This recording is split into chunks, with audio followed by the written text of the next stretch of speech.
शेतकरी मित्रांनो, आज आपण आलो आहोत इथं कपाशी उपटून हरभरा पेरणी चालू केली आणि पेरणी झाली पण आपली. आणि इथं बघा फासं घातले पराठीचे,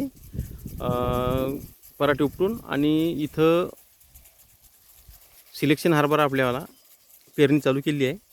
अंतर 1.5 फूट घेतलं थोडं उशीर झाल्यामुळं. आणि एकरी 30 किलो बियाणं टाकलेलं आहे. आणि व्हरायटी सिलेक्शन आहे. आणि एकरी एक गोणी 10-26-26ची घेतली. आणि पाणी जे आहे तर हे भिजवणं चालू केलं. आणि आता थोडा भाग राहिला भिजवायचा.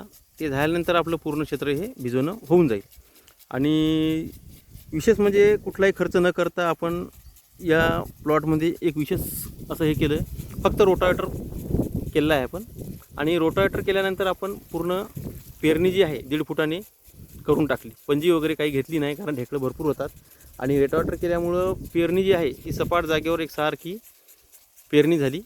आणि मातीने झाकून पद्धतशीर पेरणी यंत्राने मातीमध्ये झाकून गेलं बी. आणि एकदम चांगल्या प्रकारे इथं एक लेवल जमीन झाली. आणि बघू आता एकरी 30 किलो बियाणं टाकलं, 10-26 एक गुणी टाकली.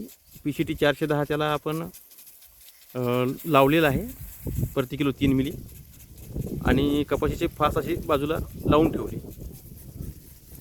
आणि त्याच्यानंतर हा जो प्लॉट आहे कपाशीचा, इथं पण आपण आता पराठी उपटणं चालू आहे.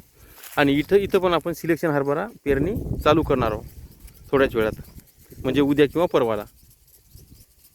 कारण इथं पण क्षेत्र जे आहे हे चांगल्या प्रकारे आहे. आणि या प्लॉटमध्ये सुद्धा आपल्याला पराठी उपटणं चालू केली. अशा प्रकारे आता फास घालायची आहे. आणि इथं पण आपल्याला हरभरा पेरणी चालू करायची आहे.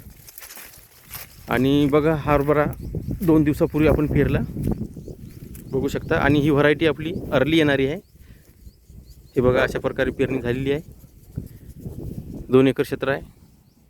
आणि 1.5 फुटानं पेरणी केली. अर्ली आहे, लवकर येणारी. 10 जानेवारीपर्यंत आपण पेरू शकता सिलेक्शन हरभरा.